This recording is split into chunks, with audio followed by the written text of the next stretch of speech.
রাত তখন প্রায় 3:30 আর বেনারসের উদ্দেশ্যে আমরা ট্রেনে উঠছিলাম।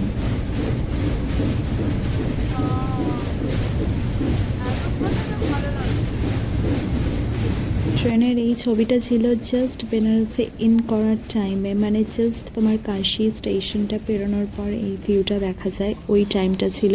কারণ আমরা ওই 3:30-র সময় ট্রেনে উঠে আর তো কিছু অ্যাক্টিভিটি নেই, সারা রাত তো কেটেই গেছিলো হাওড়া স্টেশনে, তো ঘুমিয়ে পড়েছিলাম। বেলাতে উঠে আমাদেরকে পৌঁছতে পরের দিন সন্ধে হয়ে গিয়েছিল।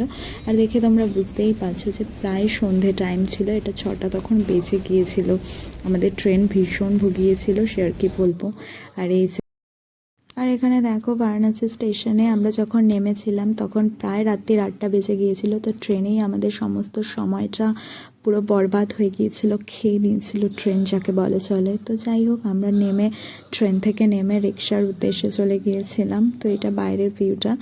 আর এখানে রিক্সা কীরকম কী পাবো, খুব বার্গেনিং করতে হচ্ছিলো, কেন কি নতুন মানুষজন দেখে লোকজন যা ইচ্ছা তাই বলছে। আর এই যে দেখো এখানে সাধু সন্ন্যাসদের ছবি একদম লাগানো ছিল স্টেশনে, এটা ফিল দিচ্ছিলো। আর এখানে আমরা একটা ভদ্র কাকু পেয়ে গিয়েছিলাম, ঠিকঠাক মোটামুটি বাকি জনের থেকে। তো উনি আমাদের হোটেলে একদম সুরক্ষিতভাবে পৌঁছে দিয়েছিলেন। আর সেই দিন রাত্রিবেলা আর কিছু অ্যাক্টিভিটি করা হয়নি, কারণ খুব টায়ার্ড ছিলাম। আর পরের দিন এই যে পুজো দেওয়ার উদ্দেশ্যে একদম বাবা বিশ্বনাথের উদ্দেশ্যে আমরা চলে গিয়েছিলাম। আর ওই দিন একটা স্পেশাল যেহেতু দিন ছিল, কারণ আমার অ্যানিভার্সারি ছিল, ম্যারেজ অ্যানিভার্সারি, তো সেই জন্য খুবই স্পেশাল ডে ছিল। আর আমি খুব লাকি যে ওই দিন সোমবার ছিল, আর সোমবার দিনই আমি শিব ঠাকুরের পুজো দিতে পেরেছিলাম। ইয়েস।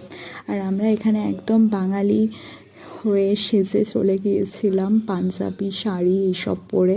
আর এই যে সামনেটা মন্দিরের, আর এটা হচ্ছে মেন গেটটা। এরপর অনেকটা অনন্ত দূরে যাকে বলা চলে মন্দির, বাট ফার্স্টেই ফ্রন্ট ভিউটা এটাই থাকে। আর এখানে এই যে একটা বয়স্ক মানুষের দোকানের সামনে আমরা দাঁড়িয়েছিলাম, যেখান থেকে উনি বলছিল পুরোহিত জোগাড় করে দেবে, বাট ওইটা একেবারেই ওয়ার্ক হয়নি আমাদের জন্য, কারণ পুরোহিত পাইনি আমরা নিজেরাই গিয়ে লাস্ট পুজো দিতে হয়েছিল আমাদেরকে। তো ওই যা থাকে পাণ্ডাদের উৎপাত, তো একটা পাণ্ডাকে আমরা র্যান্ডম পেয়েছিলাম, আর সেই আমাদেরকে নিয়ে যাচ্ছিলো এই যে জায়গাগুলো দিয়ে যাচ্ছিলাম, আর গড়িয়ার শেষ হচ্ছিল না।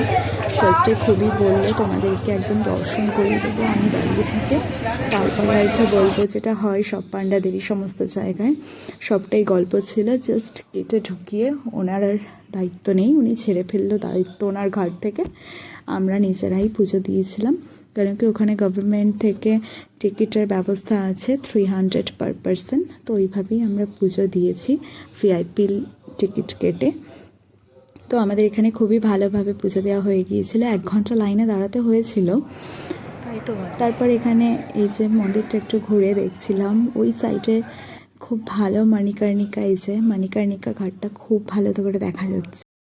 তারপর আর কি মণিকর্ণিকা দর্শন করা হয়ে যাওয়ার পরে আমরা আর জাস্ট পাচ্ছিলাম না, সকাল থেকে উপোস ছিলাম। তো সামনেই একটা এই যে সাউথের একটা হোটেল রেস্টুরেন্ট যাই বলতে পারো, সো সেই রেস্টুরেন্টে চলে গিয়েছিলাম একটু ইডলি বা কিছু খাবো বলে।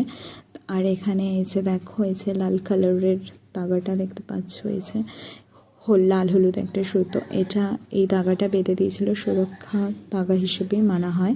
এটা বাবা বিশ্বনাথ মন্দির থেকে বেঁধে দিয়েছিল।